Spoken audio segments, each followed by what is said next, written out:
Le Sahel est aujourd'hui confronté à de nombreux défis. L'espace sahélo-saharien est devenu un arsenal à ciel ouvert qui alimente le narcoterrorisme.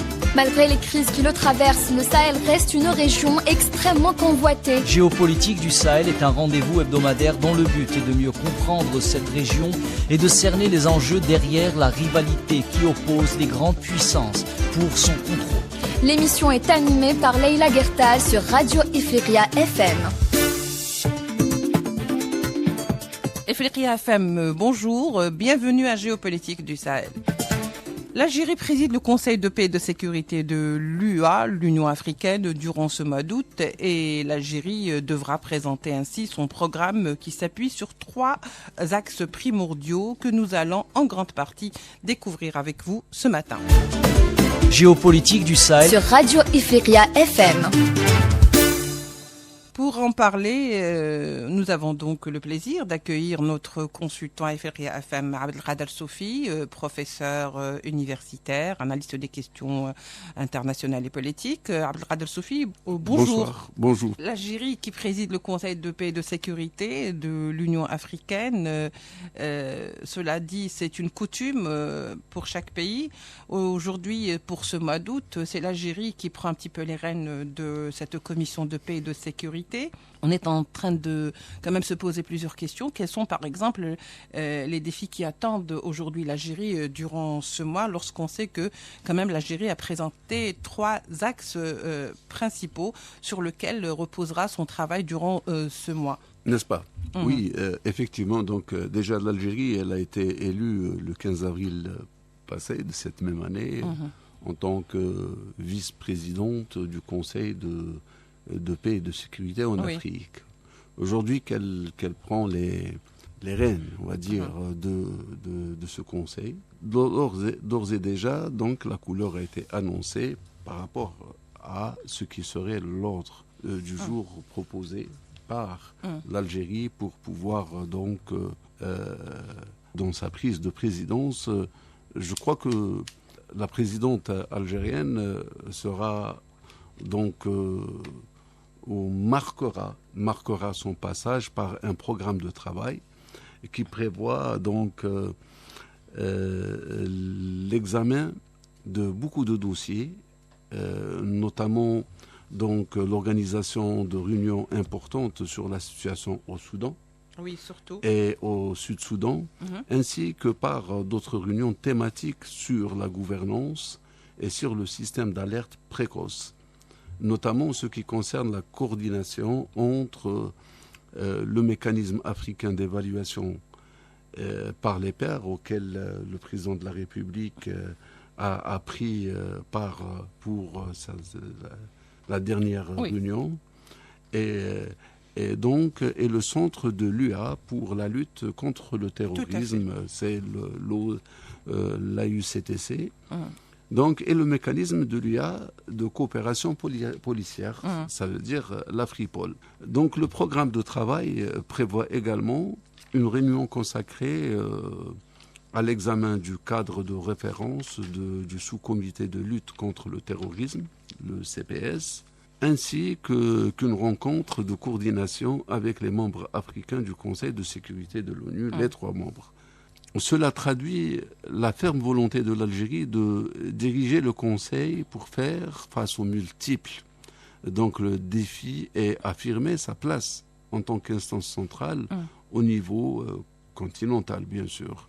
Et là, nous dirons que l'Algérie étant donc dotée d'une expérience diplomatique très importante, très engagée sur la question de développement durable et de lutte contre le terrorisme et contre le crime organisé, aussi très impliquée et très soucieuse de voir la stabilité dans les pays africains, donc reprendre son droit pour pouvoir justement aller de l'avant et créer une dynamique africaine ou afro-africaine. Elle qui est membre du Conseil de sécurité non permanent, elle qui est très active. Vous parlez de l'ONU. Voilà, bien sûr. Donc, effectivement aussi, donc l'Algérie est élue à la vice-présidence de l'ECOSOC, c'est le Conseil économique et social de l'ONU.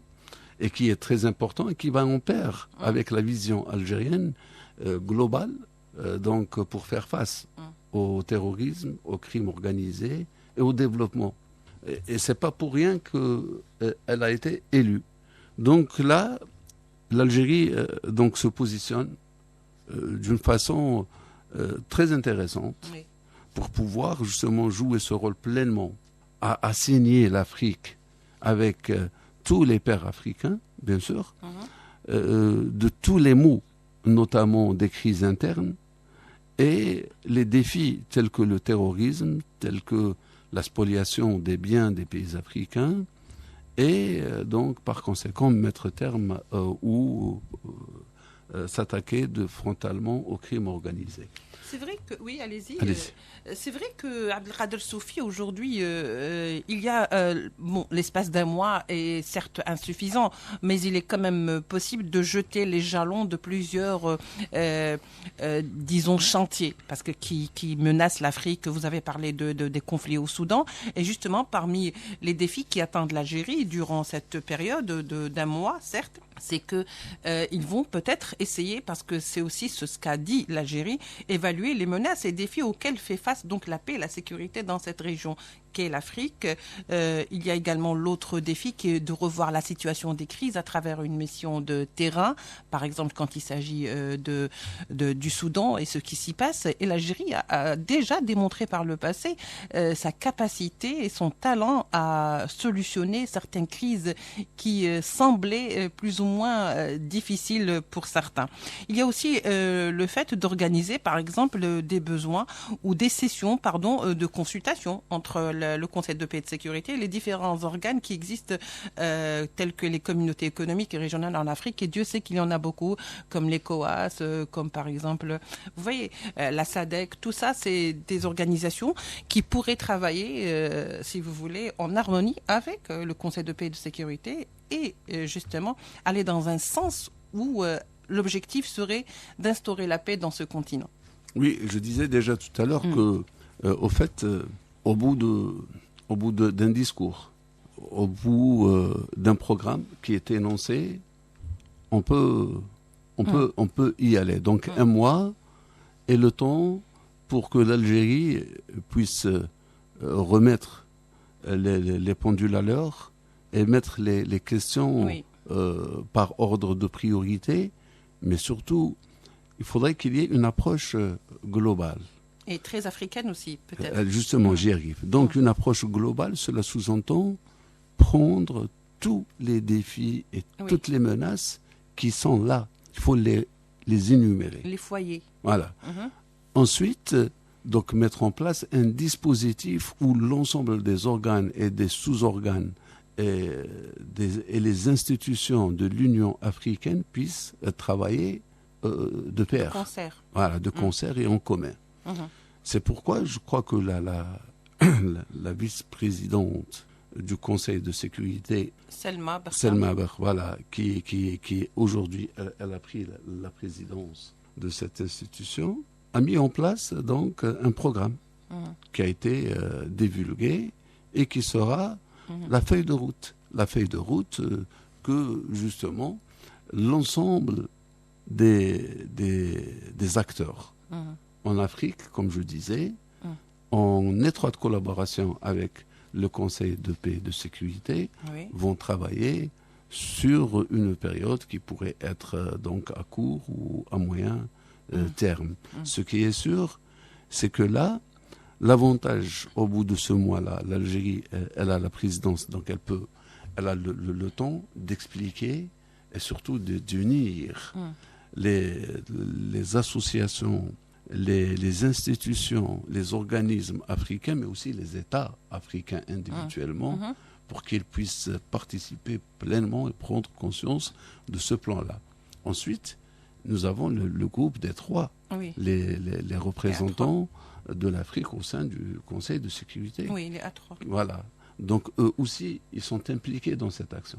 En plus de cela, nous avons dit que l'Algérie, déjà, elle est membre, elle est vice-présidente du Conseil économique et social de l'ONU, qui n'est pas rien, qui qui est l'essentiel pour le développement en Afrique. Donc, vous pensez que cela va rapporter une valeur ajoutée justement au côté africain, ou cet aspect africain que l'Algérie défend toujours au sein du Conseil de sécurité? C'est exactement cela. C'est que l'Algérie a besoin qu'un pays africain avec une vision africo-africaine puisse accéder à ces postes-là. Aujourd'hui, l'Algérie, elle est là. On aimerait bien que vers la fin du mandat de l'Algérie, il y aura un autre pays africain qui a ce souci de travail dans le sens à protéger et à armer comme il se doit les défenses africaines. Quand je dis armer, ça veut dire se prémunir de tous les moyens économiques et sociaux. La doter des instruments qu'il faut. Exactement. Mais pas seulement des instruments, mais aller réellement sur le terrain. Parce que c'est la transcription de toute cette vision sur le terrain. Donc la concrétisation. Voilà. Oui. La concrétisation du potentiel africain et de la vision africaine. C'est en ce sens, finalement, Abdelkader Sofi, que ce genre de postes ou de mandats qui sont octroyés aux pays qui font partie soit de l'Union africaine, c'est-à-dire au sein de la communauté africaine ou de l'ONU, lorsque on siège ou on préside l'espace d'un temps bien précis, est aussi une occasion de faire ressortir certains dossiers, peut-être qui ont été relégués aux oubliettes de manière volontaire ou pas, on ne le sait pas. Mais il est vrai qu'aujourd'hui, avec la présidence de l'Algérie, durant tout ce mois d'août, on va dire que le mandat d'Algérie est aussi un pari. C'est vraiment un pari pour relancer ce fameux projet panafricain. Parce qu'il est là, il existe toujours et il n'est pas complètement désuet aujourd'hui. Mais c'est surtout la récupération des questions africaines qui restent suspendues et qui souvent sont restées entre les mains d'autrui. Et ces autrui sont un facteur exogène à l'Afrique et que surtout ça veut dire que ce sont des acteurs qui aimeraient garder le statu quo en Afrique parce que ça aide. Alors que nous avons besoin de mettre terme au conflit à l'intérieur de l'Afrique. Oui, parce que ça mine le développement. Et c'est tant mieux que parce que l'Algérie, le fait qu'elle prend des dossiers africains qui restent suspendus et auxquels on n'accorde pas d'importance, on pousse l'ensemble des pays africains à s'y pencher et à méditer ensemble, à chercher les solutions, à exercer les pressions africaines et à vraiment évaluer la dangerosité. Et à vraiment trouver la solution, parce que je suis convaincu que quand les solutions émanent de l'Afrique et qu'elles sont souveraines, elles ne peuvent être que positives et ne peuvent qu'accélérer le process de stabilisation et de retour à la paix et à la stabilité. Oui, parce qu'il n'y a pas mieux que la vision africaine qui connaît très bien donc son Afrique pour y apporter les solutions qu'il faut. Surtout parce qu'elle est saine. La solution ne vient jamais de l'extérieur. Parce qu'elle est saine, parce qu'elle est saine et elle n'est pas désintéressée. Voilà, elle est désintéressée, exactement. Et il y a aussi, lorsqu'on parle quand même de l'Union africaine et de la présidence de l'Algérie, parmi les défis qui attendent l'Algérie aussi, qui devraient peut-être les projets ou les chantiers qui devrait être relancé, c'est aussi la vision économique. En plus de la vision, par exemple, politique, sécuritaire, surtout, il y a aussi la vision économique qui aujourd'hui, par exemple, par rapport à cette zone de projet de la zone de libre-échange, la ZLECAf, qui finalement est un gage d'une intégration économique réussie, mais qui demanderait encore davantage à être encouragée et surtout à faire gagner beaucoup plus de pays dans cette zone et faire de cette zone, si vous voulez, une sorte de plaque tournante. Vous savez, c'est quoi la différence entre une solution économique, on va dire politique, et une solution militaire? La solution militaire, d'abord, elle engage des économies. Elle affaiblit les États. Elle affaiblit les peuples. Elle engendre des morts et de la haine. Cette haine n'en finit jamais. Donc, c'est une destruction, j'allais dire presque un pas irréversible. Cependant, l'approche politique, elle peut sauver des vies. Atténuer. Elle peut donner l'occasion à ces économies, à cet argent qui est injecté dans l'armement, donc il sera injecté dans le développement. Elle pourrait aussi être le point de rupture avec la haine. Ça veut dire la réconciliation. Donc regardez toute la différence. Quand une solution, elle est bien réfléchie. C'est pourquoi, quand on parle de solution économique, nous sommes dans le vrai chemin de la réparation. La réparation de ce qui a été cassé. Ce qui a été cassé, que ce soit au niveau des infrastructures ou au niveau des sentiments. Des populations. Bien sûr, c'est très important. Quand les populations vont finir par cesser de se combattre et s'accepter, voilà, et s'accepter et travailler en commun. Mais ça demande vraiment une décision politique aussi pour arrêter et il faudrait qu'il y ait la décision donc politique, qu'il y ait la volonté aussi de pouvoir le faire, mais un travail surtout sur les consciences et pour permettre donc au peuple, aux décideurs, aux dissidents de voir plus clair, d'être à l'écoute, que le seul moyen de pouvoir s'enrichir, de vivre paisiblement, est le moyen pacifique. Et donc l'Algérie l'a compris depuis très longtemps. Et c'est cette thèse que l'Algérie défend. Donc l'approche globale algérienne, elle est simple. Donc aider les populations à s'installer définitivement chez eux, les doter des moyens de développement nécessaires et adéquats par rapport à l'environnement immédiat, si c'est des zones industrielles, c'est dans ce sens-là, si c'est agricole aussi, c'est donc l'éducation. Avec la particularité de chaque pays. Ouais, donc voilà, chaque pays, chaque région, l'éducation, très important, la santé, pour cela, il faudrait mettre de l'argent. Donc le développement, cet argent qui est voté au sein de l'ONU, notamment parce que l'Algérie, je disais qu'elle est au Conseil, donc dans l'organisation économique et sociale, donc elle peut savoir toutes ces régions, faire une évaluation, réelle. Et réellement ce qu'il faut faire.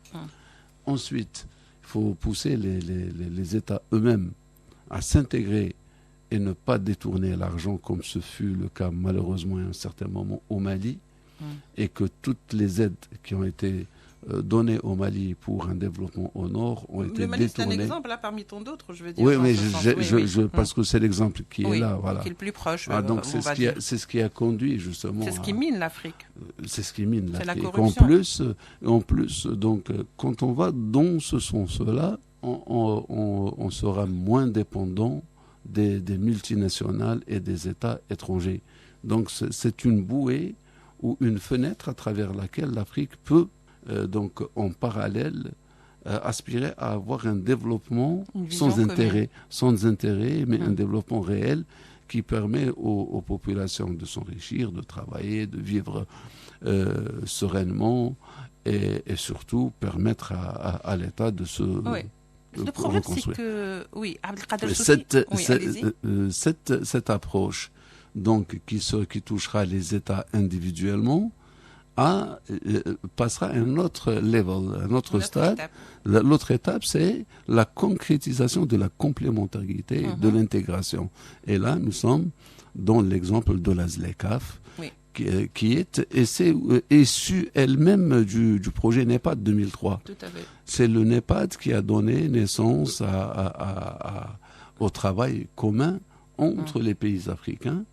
Et cela, je crois que cette présidence pourrait jeter les jalons d'une réalité, d'une relance réelle. Voilà. Le problème, c'est que vous voyez, Abdelkader Sofi, vous n'êtes pas sans le savoir certainement.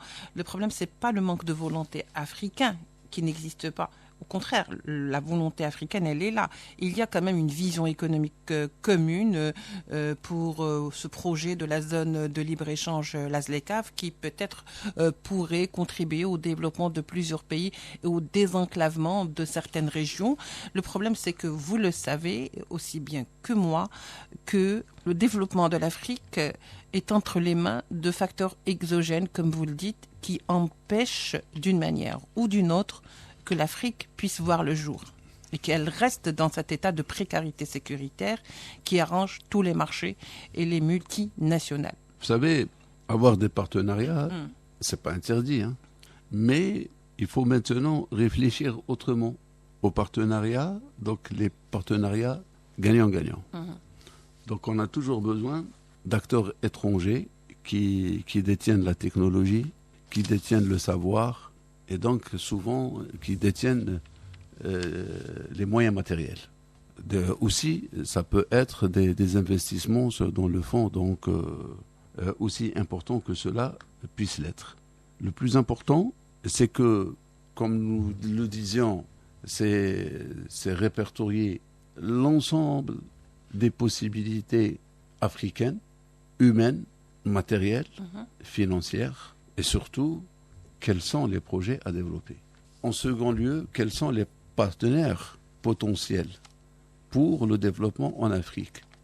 Quand je dis en Afrique, nous avons ciblé la géographie africaine. Voilà. À partir de cela, je crois que choisir des partenaires sans toucher à la souveraineté nationale sous-entend un conseil économique africain peut jouer aussi un rôle en concertation avec les États. Ça veut dire, au lieu que ces États soient à la merci des multinationales, on peut toujours, quand un pays a besoin de développer quelque chose, le conseil économique, voilà, il peut lui proposer, lui montrer quelles sont les possibilités de faire. Nous avons la Banque africaine aussi qui peut participer financièrement. Sur le plan financier. Nous savons qu'en Afrique, un peu partout, nous avons de la matière grise qui peut participer. On n'est pas obligé de prendre des gens qui viennent de l'Occident.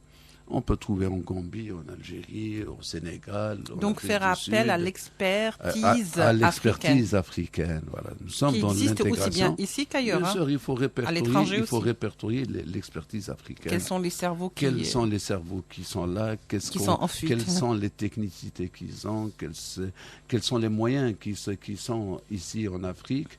Nous avons aussi des sociétés africaines. Ça demande beaucoup d'argent, tout ça. Non, mais nous avons des sociétés, on va dire moyennes africaines, qui ont des moyens et un savoir dans leur domaine. Oui. Conjuguer l'ensemble de ces sociétés ensemble, on va créer une multinationale africaine. Oui. Et cette multinationale africaine, elle peut agir en Afrique. Comme donc, un booster. D'abord, cette société va se développer en Afrique et l'argent africain reste en Afrique. Pourquoi pas ce savoir qu'on peut développer ici en Afrique permet aux multinationales africaines elles-mêmes d'aller acquérir des marchés dans le monde et par conséquent là où il se trouve. Voilà. Merci beaucoup Abdelkader Soufi pour tout cet éclairage et je rappelle que le sujet aujourd'hui c'était la présidence de l'Algérie pour ce mois d'août au sein du Conseil de paix et de sécurité de l'Union africaine et des défis qui l'attendent tout au long de ce mois, y compris sécuritaire, économique et politique. Merci de nous avoir prêté attention. On se retrouvera la semaine prochaine pour un nouveau numéro de Géopolitique du Sahel.